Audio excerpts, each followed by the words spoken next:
ಎಲ್ಲ ಕಳ್ಳನ್ ಮಕ್ಳು ಹುಡುಗರುಗಳು including you. Sonu Srinivas Gowda positive ಇರಲಿ ನೆಗೆಟಿವ್ ಇರಲಿ ಸದಾ ಸುದ್ದಿಯಲ್ಲಿರ್ತಾರೆ. ವಿಶೇಷ ಅಂದರೆ ಈ ಬಾರಿ ಸೋನು ಶ್ರೀನಿವಾಸ ಗೌಡ ಅವರೇ ಒಂದು ದೂರು ಕೊಟ್ಟು ಸುಮಾರು ಜನ ಯೂಟ್ಯೂಬರ್ಸ್ ಮೇಲೆ ಕೇಸ್ ಆಗಿದೆ. ಒಂದು 10-15 ಜನಕ್ಕೆ ನಾನು ಕಂಪ್ಲೇಂಟ್ ಮಾಡಿಸಿದೀನಿ, ವಿತ್ FIR ಕೂಡ ಹಾಕ್ಸಿದೀನಿ. ಸೋನು ಶ್ರೀನಿವಾಸ ಗೌಡ ಅವರ ಒರಿಜಿನಲ್ ಹೆಸರು ಶಾಂಭವಿ, ಆದರೆ ಸೋನು ರೀಲ್ಸ್ ರಾಣಿ ಎಂದೇ ಫೇಮಸ್. ಸೋನು ಅವರು ಇತ್ತೀಚೆಗೆ ವಿಶ್ವವಾಣಿ ಯೂಟ್ಯೂಬ್ ಚಾನಲ್ಗೆ ಒಂದು ಚಿಟ್ಚಾಟ್ ಕೊಟ್ಟಿದ್ದಾರೆ. ವಿಶ್ವವಾಣಿ ಟಿವಿ ಅನ್ನೋದು ಸ್ಯಾಟಲೈಟ್ ಟಿವಿ ಅಲ್ಲ, ಅದೊಂದು ಯೂಟ್ಯೂಬ್ ಚಾನಲ್. ವಿಶ್ವೇಶ್ವರ ಭಟ್ ಅವರೇ ಈ ವಿಶ್ವವಾಣಿ ಟಿವಿಗೆ ಮಾಲೀಕರು ಕಮ್ ಸಂಪಾದಕರು. ಅವರ ಚಾನಲ್ ರಿಪೋರ್ಟರ್ ಒಬ್ಬರಿಗೆ ಚಿಟ್ ಚಾಟ್ ಕೊಡುವಾಗ ಹುಡುಗರೆಲ್ಲ ಕಳ್ಳನ ಮಕ್ಕಳು ನೀನೂ ಸೇರಿದ ಹಾಗೆ ಅನ್ನೋ ಡೈಲಾಗ್ ಹೊಡೆದಿದ್ದಾರೆ ಸೋನು. ಸೋನು ಈ ಹೇಳಿಕೆ ಕೊಡ್ತಿದ್ದ ಹಾಗೆ ಒಂದಿಷ್ಟು ಜನ ಸೋಷಿಯಲ್ ಮೀಡಿಯಾದಲ್ಲಿ ಎಕ್ಕ ಒಗ್ಯೋಕ್ ಶುರು ಮಾಡಿದ್ದಾರೆ. ಗಂಡಸರು ಅಂದರೆ ಏನನ್ ಕಂಡಿದ್ದೀರಿ, ನೀನೇನು ಸಾಚಾನ ಅಂತೆಲ್ಲ ಕಮೆಂಟ್ ಹಾಕೋಕೆ ಸ್ಟಾರ್ಟ್ ಮಾಡಿದ್ದಾರೆ. ಆಗ ಸೋನು ಶ್ರೀನಿವಾಸ್ ಗೌಡ ಅವರು ಬ್ಯಾಡ್ರಳ್ಳಿ ಠಾಣೆಗೆ ಹೋಗಿ ದೂರು ಕೊಡ್ತಾರೆ.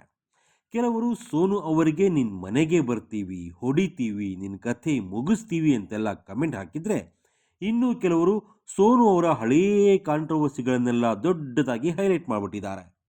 ಅದರಿಂದ ಸೋನು ಅವರೇ ಮರೆತು ಹೋಗಿದ್ದ ಹಳೆಯ ಕಾಂಟ್ರವರ್ಸಿಗಳೆಲ್ಲ ಓಪನ್ ಆಗಿವೆ. ಕೊನೆಗೆ ಕಂಪ್ಲೇಂಟ್ ಕೊಟ್ಟು ದೂರು ದಾಖಲಾಗೋ ಹಾಗೆ ನೋಡಿಕೊಂಡಿದ್ದಾರೆ ಸೋನು ಶ್ರೀನಿವಾಸ ಗೌಡ. ಆದರೆ ಯಾವುದೇ ಅರೆಸ್ಟ್ ಆಗಿಲ್ಲ. ಇಷ್ಟಕ್ಕೂ ಈ ಇನ್ಸಿಡೆಂಟ್ ನಡೆದಿದ್ದು KK ಅನ್ನೋ ಚಿತ್ರದ ಇವೆಂಟಲ್ಲಿ. KK ಚಿತ್ರದಲ್ಲಿ ಗುಂಟೂರು ಅಮ್ಮಾಯಿ ಅನ್ನೋ ಸ್ಪೆಷಲ್ ಐಟಮ್ ಸಾಂಗ್ ಇದೆ. ಆ ಹಾಡಲ್ಲಿ ಸೋನು ಶ್ರೀನಿವಾಸ್ ಗೌಡ ನಡೆಸಿದ್ದಾರೆ. ಆ ಈವೆಂಟಿನಲ್ಲಿ ಮಾತನಾಡಿದ್ದ ಸೋನು ಈ ಕಾಂಟ್ರವರ್ಸಿಗೆ ತಗಲಾಕೊಂಡಿದ್ದಾರೆ. ಸೋನು ಅವರಿಗೆ ಕಾಂಟ್ರವರ್ಸಿ ಹೊಸದಲ್ಲ. ಅವರು ಸೋಷಿಯಲ್ ಮೀಡಿಯಾದಲ್ಲಿ ರೀಲ್ಸ್ ಮಾಡಿನೇ ಫೇಮಸ್ ಆಗಿರೋ ಹುಡುಗಿ. ಸ್ವಲ್ಪ ಎಕ್ಸ್ಪೋಸ್ ಮಾಡೋದನ್ನೇ ಅಸ್ತ್ರ ಮಾಡಿಕೊಂಡಿದ್ದ ಸೋನು ಫೇಮಸ್ ಆಗಿದ್ರು. ಫಾಲೋವರ್ಸ್ ಹಿಂದೆ ಬಿದ್ದಿದ್ರು. ಸೋನು ಶ್ರೀನಿವಾಸ ಗೌಡ ಅವರು ಬಿಗ್ ಬಾಸ್ ಶೋಗೂ ಸೆಲೆಕ್ಟ್ ಆಗಿಬಿಟ್ಟಿದ್ರು. ಆಮೇಲೆ ಸೋನು ಏನು ಮಾತಾಡಿದ್ರು ಕಾಂಟ್ರವರ್ಸಿ ಆಗ್ತಾ ಹೋಯ್ತು. ವೀಕ್ಷಕರೇ, ಸೋನು ಈ ರೀತಿ ಕಾಂಟ್ರವರ್ಸಿ ಮಾಡ್ಕೊಂಡೇ ಸಂಪಾದನೆ ಮಾಡಿಕೊಂಡ್ರು. ಅವರೇ ಹೇಳ್ಕೊಳ್ಳೋ ಹಾಗೆ ಅವರಿಗೆ ರೀಲ್ಸಿಂದ ದುಡ್ಡು ಬರೋದಿಲ್ವಂತೆ. ಆದರೆ ಅದರಿಂದ ಸಿಕ್ಕಿರೋ ಜನಪ್ರಿಯತೆಯಿಂದ ಒಂದಿಷ್ಟು ಕಂಪನಿಗಳಿಗೆ ಅವರು ಬ್ರ್ಯಾಂಡ್ ಅಂಬಾಸಿಡರ್ ಆಗಿದ್ದಾರಂತೆ. ಅದರಿಂದ ಅವರಿಗೆ ಲಕ್ಷ ದುಡ್ಡು ಬರುತ್ತಂತೆ. ಅವರೇ ಹೇಳ್ಕೊಂಡಿರೋ ಪ್ರಕಾರ ತಿಂಗಳಿಗೆ 3 ಲಕ್ಷಕ್ಕೂ ಜಾಸ್ತಿ ದುಡಿತಾರೆ. ಇಷ್ಟೇ ಅಲ್ಲ, ಕ್ಯಾಡ್ಬರೀಸ್ ಅನ್ನೋ ಸಿನಿಮಾದಲ್ಲೂ ಆ್ಯಕ್ಟ್ ಮಾಡಿರೋ ಸೋನು ಅವರು ಇನ್ಸ್ಟಾದಲ್ಲಿ ಸ್ಪೆಷಲ್ ಅಕೌಂಟ್ ಇಟ್ಕೊಂಡಿದ್ದಾರೆ. ಇತ್ತೀಚೆಗೆ ಅವರು ಇನ್ಸ್ಟಾಗ್ರಾಮ್ನಲ್ಲಿ ಸಬ್ಸ್ಕ್ರಿಪ್ಷನ್ ಫೀಚರ್ ಆರಂಭಿಸಿದ್ದಾರೆ.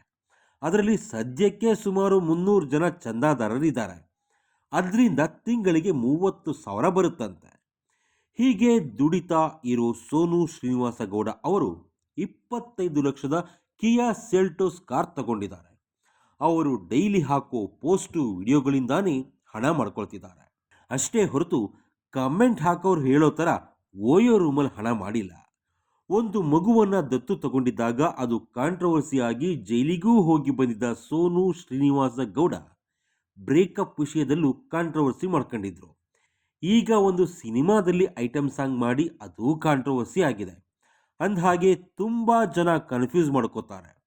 ಸೋನು ಶ್ರೀನಿವಾಸ ಗೌಡನೇ ಬೇರೆ, ಸೋನು ಗೌಡನೇ ಬೇರೆ.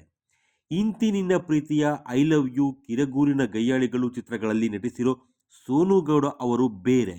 ಈ ಕಾಂಟ್ರವರ್ಸಿಗಳಿಂದಾನೇ ಸುದ್ದಿಯಾಗೋ ಸೋನು ಶ್ರೀನಿವಾಸ ಗೌಡ ಅವರೇ ಬೇರೆ.